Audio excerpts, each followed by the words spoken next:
Um certo seu Ari e muitos alfinetes.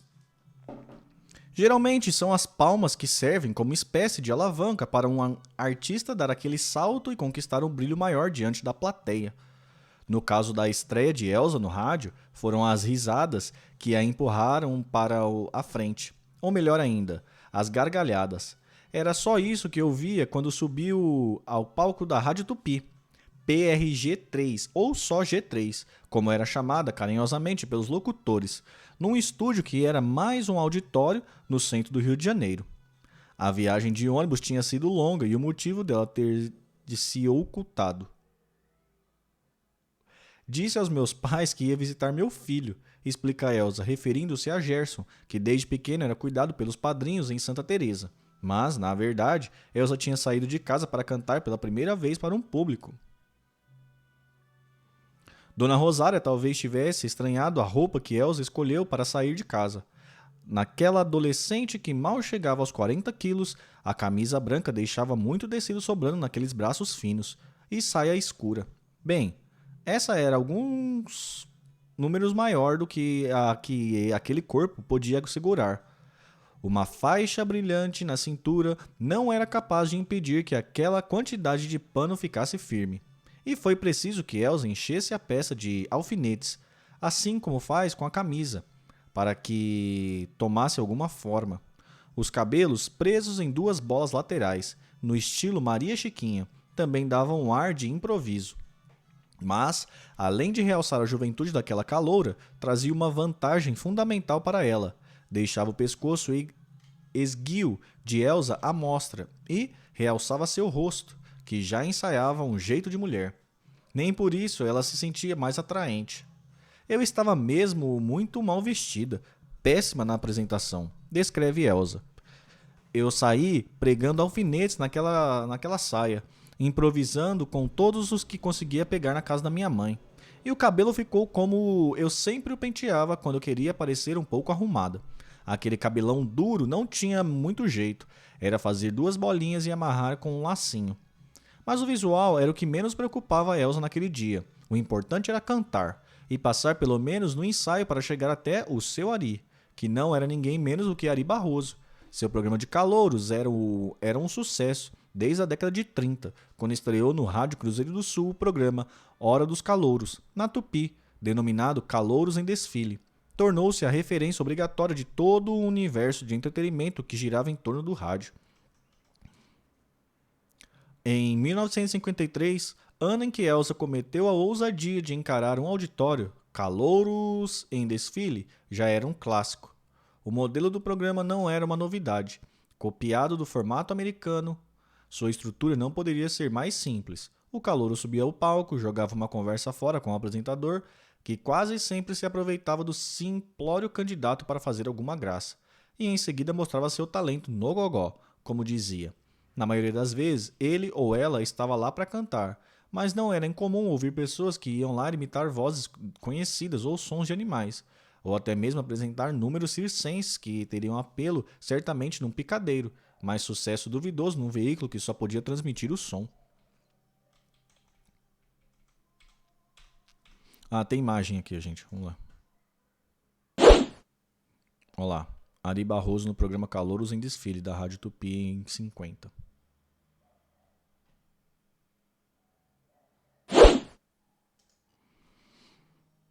Estou em Nova Friburgo, Rio RJ. Bora! Que história de vida da grande Elsa. Gosto muito de ouvir. História doida, né? Gosto muito de ouvir você lendo. Obrigado, Grécia. Eu que agradeço. Mas se o formato não era dos mais originais, o apresentador de Calouros em Desfile fazia toda a diferença. Desde que estreou no programa, Ari Barroso era figura conhecidíssima de todo o Brasil. E na música tinha sido apenas a porta de entrada para sua fama.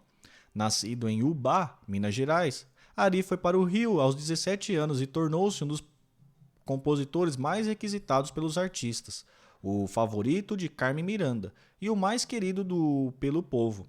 Em paralelo à sua extraordinária carreira musical, Aquarela do Brasil, Na Baixa do Sapateiro, Na Batucada da Vida, só para citar alguns de suas composições. E com a notoriedade que suas canções lhe deram, Ari, flamenguista roxo, desenvolveu um trabalho também bastante popular como locutor e comentarista de futebol, ainda que polêmico pelos seus vitupérios, muitas vezes carregados contra os inimigos do seu time. Essa brevíssima biografia não faz justiça ao talento maior que era Ari Barroso, mas serve para dar uma ideia da importância que ele tinha na cultura nesse início de década de 50, que, com a TV ainda incipiente, se resumia sobretudo ao rádio. Chegar ao seu Calouros em desfile era o sonho de muitos cantores e cantoras aspirantes, um caminho para um fenômeno de massa que começava a se desenvolver. Ganhar o reconhecimento como celebridade. Não que Elsa estivesse interessada nisso. Seu objetivo primeiro era o dinheiro do prêmio, mas a fama e todo o universo de celebridades que hoje rege nossa vida já se esboçava em artistas como Ari Barroso, adorado pela sua figura excêntrica e temido pela sua maneira irreverente e sarcástica de receber os convidados do seu programa. Ele era o protótipo das megas estrelas de hoje na TV e nas redes sociais. Sua voz, quase fanha e miúda, como a de uma criança imitando um velhinho malvado de desenho animado, se já era improvável para estabelecê-lo como cantor, era ainda mais caricata para um locutor esportivo, e mesmo um apresentador. Na música, claro, a genialidade de suas composições superavam as dificuldades de seu timbre, mas na locução e na apresentação de programa era seu carisma que se impunha, quase sempre fruto de um bom humor, de um humor mordaz. Ari investigava cada pessoa que se apresentava no programa, conta Elsa. Eu tenho a impressão de que ele queria sempre saber até onde ia a inteligência do calouro, até onde ele responderia as perguntas. Ele provocava a gente mesmo. Era uma estratégia para desestabilizar o calouro, e que muitas vezes funcionava. Hoje, acostumados a um cotidiano de ultra exposição, repleto de redes sociais e selfie, é quase impossível imaginar o enorme esforço que uma pessoa comum tinha de fazer para se apresentar em público. Pessoas comuns enfrentavam uma enorme barreira psicológica, e com Elsa não foi diferente.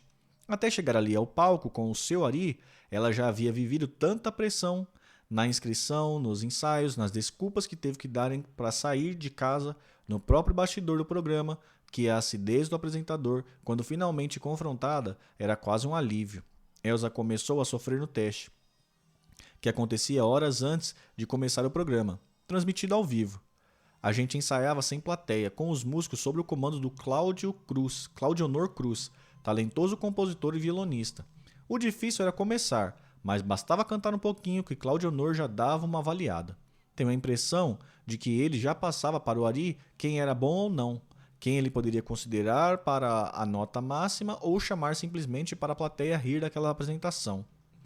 Logo depois que Elsa cantou, ainda na seleção, Claudionor pediu para ela esperar ali ao lado, mas num tom de reprimenda que de aprovação. O jeito que ele me chamou não parecia muito otimista e eu pensei, não vou cantar. Mas o que ele queria era conversar mais com ela, um bate-papo rápido que, no final, animou aquela caloura. Me diga, dona Elsa, quem te ensinou a cantar? Ele foi logo perguntando. A resposta quase automática. Ninguém. Elsa, achando que o quanto mais a conversa esticasse, mais chance ela teria de passar, contou que seu pai era o mais musical de sua família.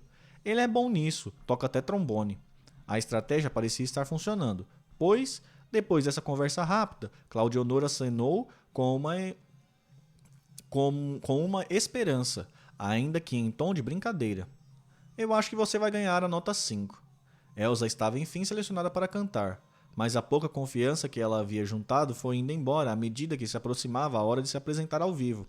Era mesmo uma espera agoniante.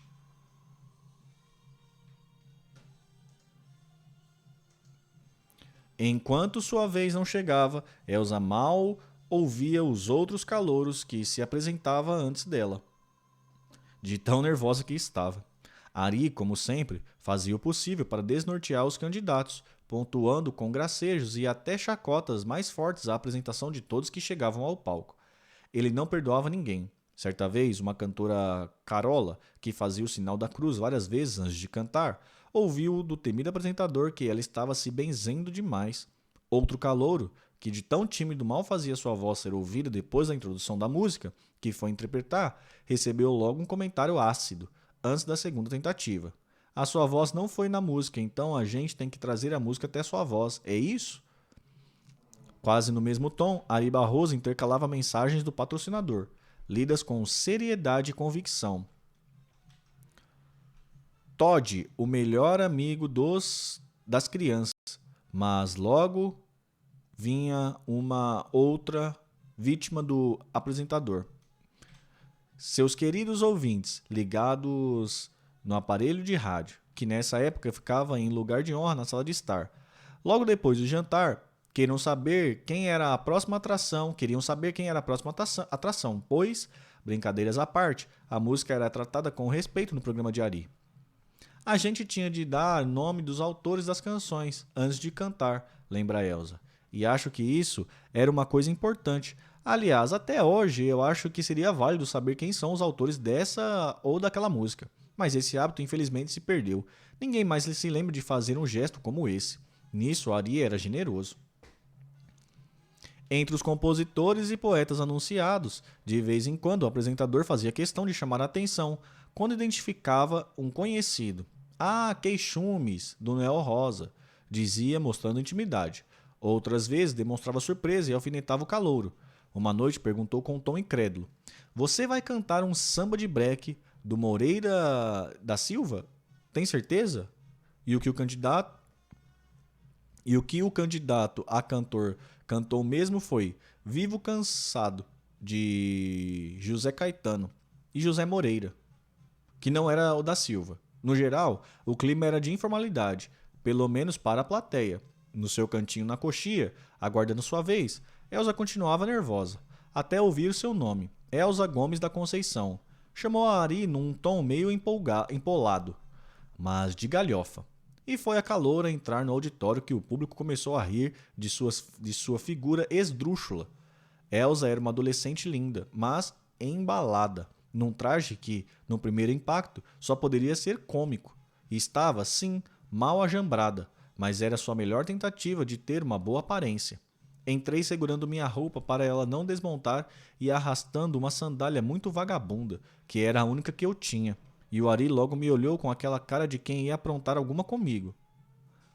As gargalhadas só cresciam e com elas o apresentador se sentiu ainda mais à vontade para ironizar a candidata, fresquinha. "O que você veio fazer aqui?" perguntou impiedoso. "Vim cantar", respondeu Elsa, achando que era melhor não ceder às brincadeiras. Ele dobrou então a provocação. "E quem disse que você canta?" Outra resposta curta. "Eu, seu Ari." Apesar da aparência risível, parecia uma caloura difícil de quebrar com qualquer piada. Por isso, talvez, a próxima pergunta tinha beirado a grosseria. "Então, agora me responda, menina. De que planeta você veio?" "Elsa, do seu planeta, seu Ari." O apresentador, já perdendo a paciência, insistiu. "E posso perguntar que planeta é esse?" Parecia que a resposta já estava na ponta da língua. "Do planeta Fome." As risadas foram escasseando como lâmpadas que se apagam uma a uma num grande salão. Talvez despertado num transe icônico pelo silêncio, Ari Barroso cortou as gracinhas e convidou, então, Elsa para cantar. De Paulo Marques e Alice Chaves, Lama. Oi, meu bem. Livro da Elsa? Aham. Você é doido, muita tristeza. Posso imaginar.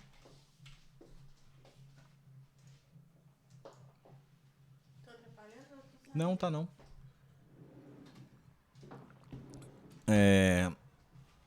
Era uma escolha, no mínimo, curiosa.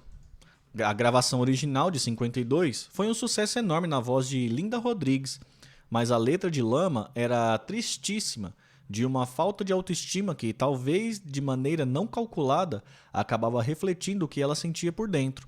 Hoje ela admite: "Não sei bem por que escolhi essa canção, mas provavelmente tinha a ver com o meu estado de espírito." Mas naquela época ela mal conseguia processar o que poderia ser um amor destrutivo. Sua vida era, sim, cheia de tristeza, mas quase todas ligadas às dificuldades que passava para sustentar a família. A desilusão amorosa que a letra da música trazia era algo que ela só experimentaria muito tempo depois. Mas talvez ela tenha escolhido Lama só pela chance que tinha de rasgar sua voz no verso que dizia: acha-se com o direito de querer me humilhar, em que aquele A da primeira sílaba se transformava numa superfície áspera e sofrida, com suas cordas vocais que ela não sabia ainda o quanto eram preciosas, imprimindo aquele som que seria sua marca registrada. Lama já começava na sarjeta. Se quiser fumar, eu fumo. Se quiser beber, eu bebo. Não me interessa. Oxi, mudou? Ué? É, começa igual, mas não é essa música não. É, aquele música é Conselhos o nome, né? Lama, né? Ah, não sei cantar essa música não. Mas tem imagens aqui, gente, ó.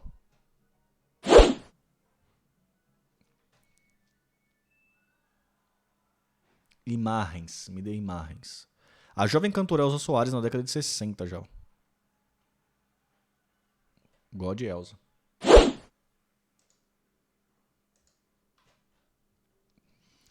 Não é uma canção de redenção. Não era a promessa de um reencontro feliz. O fim daquele amor criado pela dupla Paul e Alice. Deve ser Alice, né? Tá, a correção não pegou. Não tinha gerado só tristeza, mas também um recuperável vazio. E aquela adolescente com roupa esquisita, com um anel exagerado no mindinho esquerdo, que só apareceria porque ela ainda não sabia o que fazer com a mão num palco, não combinava nem um pouco com aquilo. Era o retrato da jovialidade batendo de frente com uma criatura cruel da decadência.